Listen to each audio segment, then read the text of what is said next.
G'day and welcome to Mainstream, the review podcast by SIFTER. Now, if this is your first time listening to the show, welcome, because on Mainstream, the award-winning team at SIFTER discuss their experiences with playing games. And if you've listened to the show, you might be thinking, hang on a second, some of this sounds familiar, Mainstream sounds the same, but some of it's a little bit different. That's right, because we have changed our name. We used to be called Pixel Sift, so you would have heard Mainstream by Pixel Sift, but now we're SIFTER. And what hasn't changed is great discussions around some of those high-profile games, those experiences we've been enjoying. Little games, big games, all of them in between. And something else that's a mainstay of Mainstream is Adam Christou. Hello, Adam. Welcome to another episode of Mainstream. Hey. How's it going? Really, really good. We've been playing a little bit of a game that everyone has been talking about, one of the last great exclusives for the PlayStation 5. Because the company that makes it now is owned by Microsoft, so it's pretty unlikely that something like this will ever come out again. We are talking about, of course, Deathloop by Arkane. Yeah, Deathloop. It seems to be a bit of a game of the moment. All right, well, let's jump in. This is Mainstream. So, Adam, what is Deathloop? I suppose it's a game of many different parts. It's part stealth / FPS immersive simulator game. So think of things like Deus Ex and previous Arkane games like the Dishonored series, where you are given an expansive toolkit of abilities. You're encouraged to play quite stealthy and lean on skills and creative ways to kind of move through levels and puzzle solve encounters. It's also part mystery and problem-solving adventure, and this is where I think the game actually has a lot in common with The Outer Wilds from a couple years ago. This is a game that really feels like you're digging up leads, you're trying to find knowledge, you're working out secrets. The world of Deathloop is a puzzle box in of itself, and you're trying to work out how all the pieces of the world come together so that you can manipulate it to further the storyline and achieve your goals in the game. And then there's also a bit of a roguelike thing going on with this game as well. So you're in a death loop, you're in a time loop, your character will die and then restart the day if you do die. And you lose equipment and gear up until a certain point where you unlock a mechanic that will let you save some things to kind of come with you on later runs. But it has that feeling of just going in for another run that a lot of roguelikes have as well. And it's an intriguing meshing of all those ideas together in one big soupy mess that kind of just works. I'm really surprised that something this ambitious actually has come together. One of the things I was really curious about with the implementation of this game is what, a big fan of a game that you and I both really love is Hades, that you really felt like you were making meaningful progress every single time you worked your way through one of these different loops, one of these different runs. Does it achieve that in this, or do you come out of the loops sometimes thinking, oh man, I made a few mistakes there, I really should try this again another time? Yes. I think it does. And it does it in a bunch of different ways. So and it kind of hits on all of the different sort of elements of what Deathloop is. So in a narrative sense, every time you start a loop, there's a little bit more story doled out to you. You get to understand a little bit more between the main character that you play, Colt, for the majority of the game, and the main antagonist, Juliana, who is essentially hunting you through the time loop, trying to stop your goal of breaking the cycle. And they have some really great back and forth, which kind of kicks off most interactions when you jump into a level. There's also that kind of, because you're doing mystery and problem solving a little bit like The Outer Wilds, you might go into a loop with like one bit of knowledge, like this particular building is going to be open at this time of the day if I do something earlier in the day. And by getting into that building, more mysteries will be solved, more questions will arise that I'll need to answer. And that can be a really strong carrot on the stick in both a narrative sense, but a problem-solving sense between loops that make you feel like you've achieved something. And if you just have a bad run and die, at least you've kind of like gotten to grips a little bit more with the world around you. Maybe you found a cool pathway into a building you didn't see before. Maybe you got killed by turrets and now know where they are for the next time that you go in.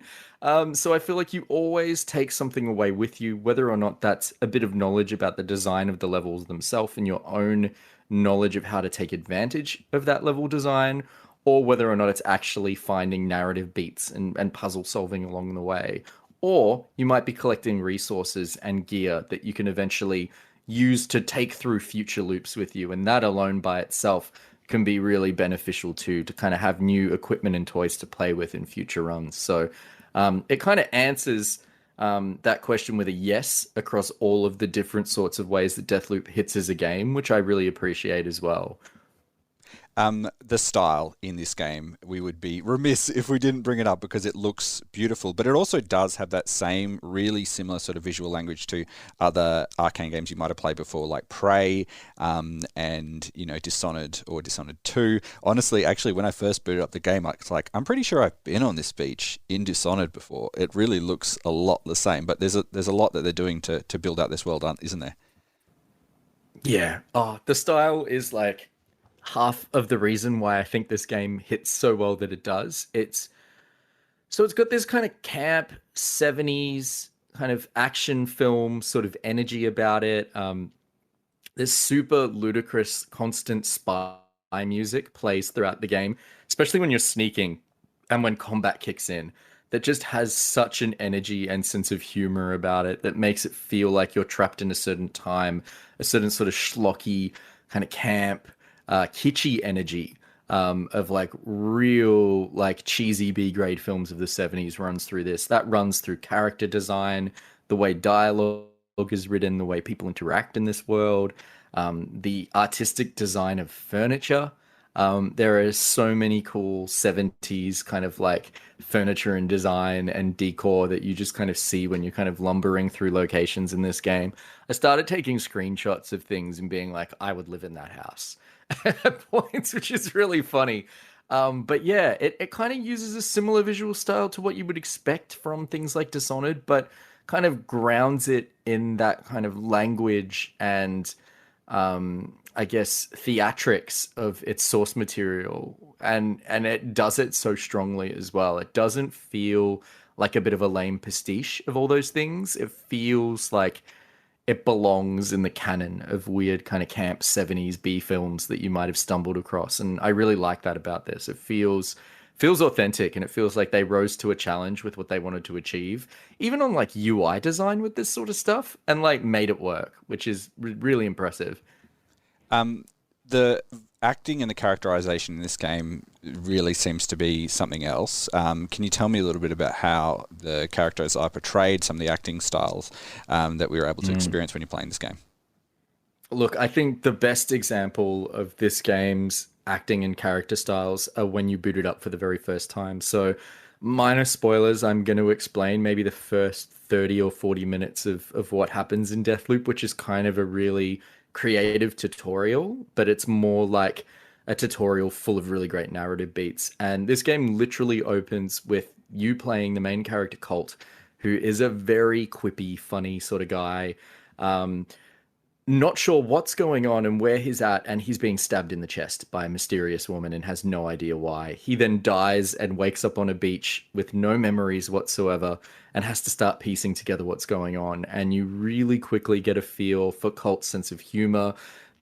You get a feel for who the mysterious woman was, who turns out to be a lady called Juliana, who is also in the time loop and has made it her goal to stop you from breaking the loop, and is trying to kill you every single time the day resets. They have this sort of back and forth sort of kind of chemistry and just kind of antagonistic energy about them, where almost every single mission starts with those two quipping at each other, which is really enjoyable. And then I think in like the hallmark of like Arkane games, there is just so much incidental dialogue. You and me, baby. Together forever. At least until I break this loop. Well, what should I call you? Mr. Gun feels a bit, formal. Gunter. Gunnislav. Maybe the machine. Fluffy. Fluff ball. The Fluff Destroyer. Blast Master. That seems kind of like a laxative. Mini Colt. Nah, Colt Jr.? Now that has a ring to it. It's too self-involved. Your goal in Deathloop is to take out a bunch of villains that are called the Visionaries. that are dotted throughout the island and in various locations, and all of them have fantastic personalities that feel really well put together. My favorite so far is Charlie Montague, who feels a little bit like, I guess, the sort of character that you would expect video game developers to put into their games. So Charlie Montague is the villain, the visionary that is obsessed with game design. So his hideout is a building that he has converted into a live action role playing adventure scenario that you have to kind of creep through, filled with cardboard cutouts and other people trying to shoot each other in it, and like speaker systems going off telling people like that they've like rolled saving throws. It's hilarious. Charlie also has a bunch of weird scavenger hunts and things just happening environments at different times of the day. It's like if there's something that seems to be really gamey in the world of Deathloop, Charlie is behind it, and there'll be some sort of recorded message from him or a note nearby with his sense of humor just kind of all over it as well. So I feel like you start getting a real idea of just who these visionaries are, how larger than life they are, because they are super camp. They are not realistic people at all. They are just like larger than life 70s like action hero villains. It's really fun. Like I think that's one of the things that I've enjoyed the most is like you will kind of have an idea for who one of the villains is really early, but then as you start digging into the areas that they inhabit on the island and start piecing together the story behind them so that you can take them out, you really get to know them in a way that just kind of hits for me. Is there anything in this game that doesn't work, or anything that you feel just didn't sit right with you until you had a bit of time with it? Well, it's funny you said that, because like this is normally not my game at all. Like I have bounced off every single Arkane game that has come out in the last few years. I tried Dishonored and couldn't get into it. I tried Dishonored 2 and it didn't quite work for me. Prey is one of those games where, because of the experiences I had previous, I just didn't try it. And I think I've always struggled with immersive sims and kind of stealth-based first-person games in particular. I've never found stealth mechanics to be fun in the first person. And I think a big part of that is I tend to have issues with perfectionism. And when I play stealth games, I want to do everything perfectly, and I want to have that perfect stealth run and for it to all go flawlessly and for nothing to go wrong. And I think the way that those games work best is when you're thrown into sort of a semi-sandbox and encouraged to experiment and play around and try new things, and to really break apart the mechanics of the game to just like figure out what you want to do.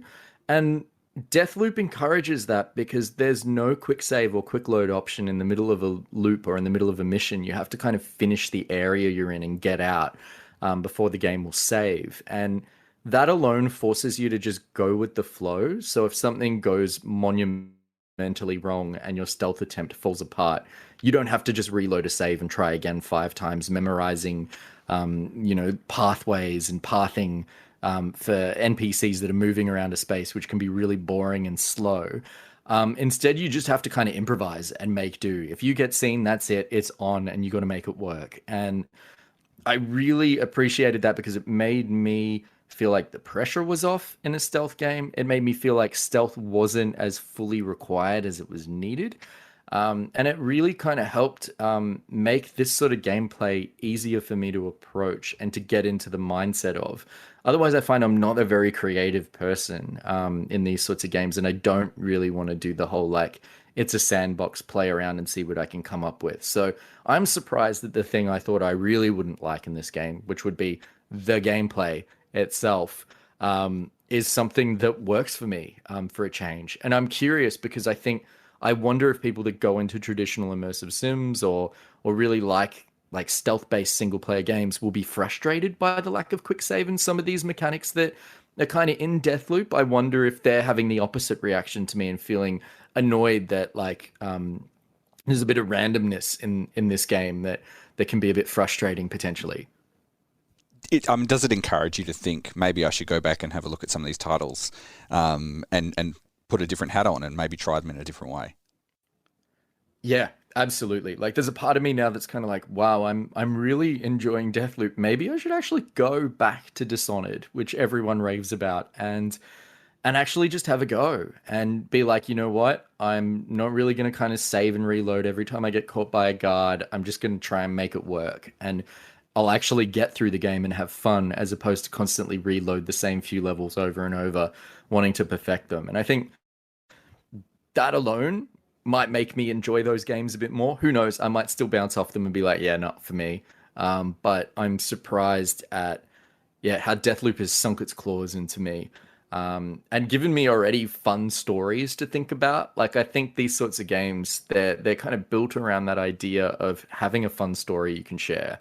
And one that was really great for me was really early on, I died a lot to turrets. They were like not my friend at all. They kill you really quickly in this game.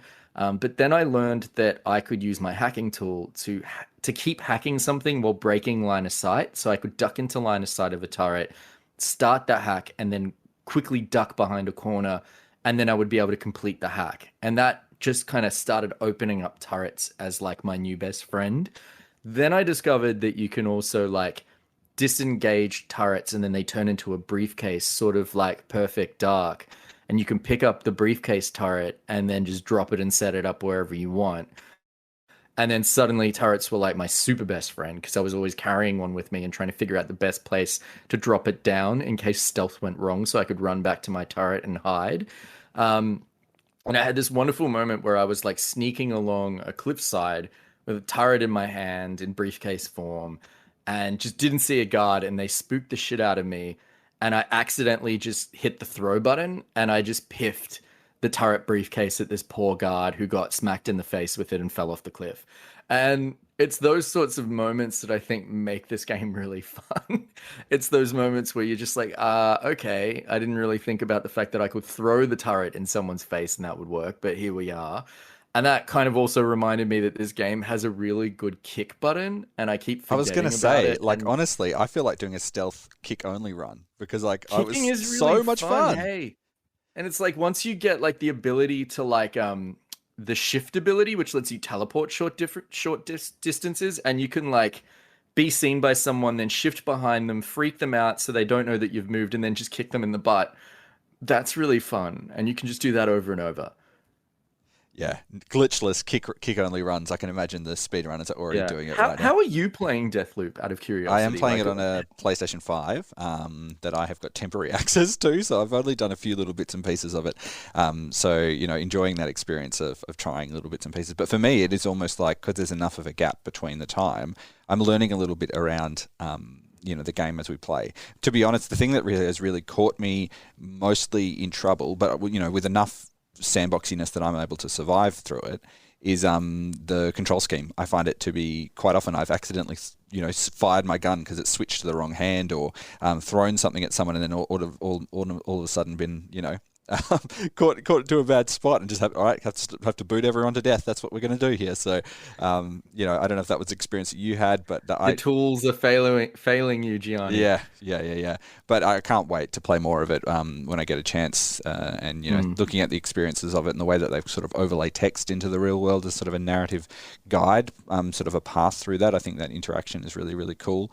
Yeah, it just seems like something that's, you know, an interesting experience. And what I think is really cool about it is it's going to have this real moment for PlayStation 5 players where it's got a timed exclusive, so will be available later, no doubt, on the Xbox Game Pass and on Xbox Series X, and it's already available on PC if you want to play it there. But yeah, it's an interesting time to think of, you know, this moment where, you know, the last PlayStation exclusive game that was made by Bethesda ZeniMax studio in Arkane. Yeah, and it's a good one too. It seems to be like maybe the Arkane game that will break through for a lot of people, because I think, you know, Arkane's been critically acclaimed. Its games have been beloved by a lot of people, especially people who love immersive sims, but they've all kind of failed to really capture big audiences. And I think that there's something really fun about this, and just about, I guess, like, the gunplay is really fun too. And then there is a multiplayer aspect here too that I think will draw in a lot of people, which is that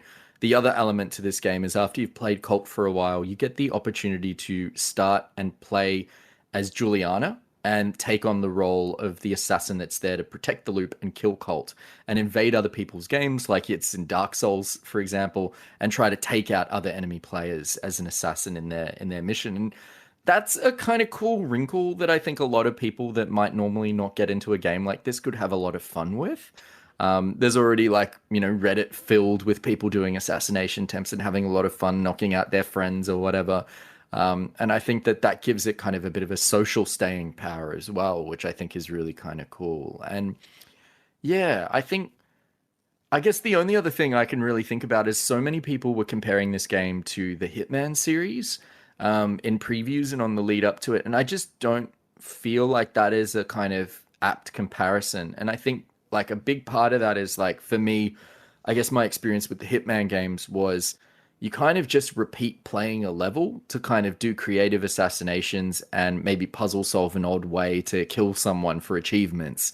Whereas Deathloop really feels instead more like that sort of Outer Wilds. You're trying to unravel a big puzzle across multiple environments. And at the same time, there's a lot of really fun stealth and immersive sim gameplay in there. And I feel like you're encouraged to replay levels because it's part of the narrative and it's part of the puzzle solving of how you actually like explore those levels. Not so much because it's like, you could kill someone in a different creative way. I feel like it gives you more of a... Yeah, it feels less score based and more like there's a narrative impetus to go there and there's a puzzle solving kind of questioning reason as to why you want to do that sort of stuff. And that to me is so much more interesting than chasing a high score. And that was a big breath of fresh air for me because I bounced off the Hitman series really hard. I found I would do like one main assassination and be like, I don't want to go back to this level. I don't care about my main score. What am I really getting out of this? I'm not hooked into the story of this game either. So I don't really care if I kill someone with a chandelier or if I shoot them in their room. Man, that's a bleak sentence. But yeah, I just feel like video there's games, so baby. much. Yeah, it sure is.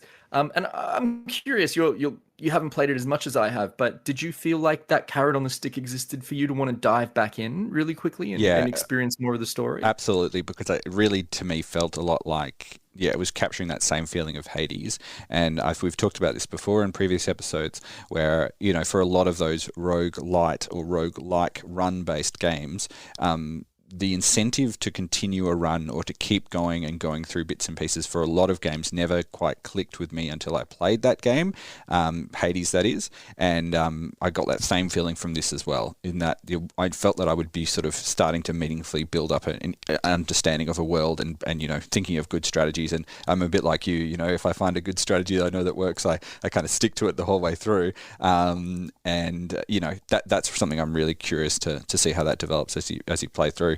And getting to, potentially break that loop. You're listening to Mainstream by SIFTER. Visit us on sifter.com.au. This has been Mainstream by SIFTER. It's what video games the SIFTER team have been playing. My name is Gianni, and thanks for being another key part of an episode of Mainstream. This is episode 28. Adam, thank you so much. Yeah, thank you for having me on to ramble, just off cuff for a long period of time about Deathloop. It was a lot of fun. Thanks to Brian Fairbanks from Salty Dog Sounds for composing the Mainstream theme music. Adam, where can people find you online if they want to see some of the other cool stuff that you're working on? They can go to sifter.com.au because I am off all my socials at the moment. I deleted them. I am just out. I am like day 48 of a lockdown. I am not on Twitter.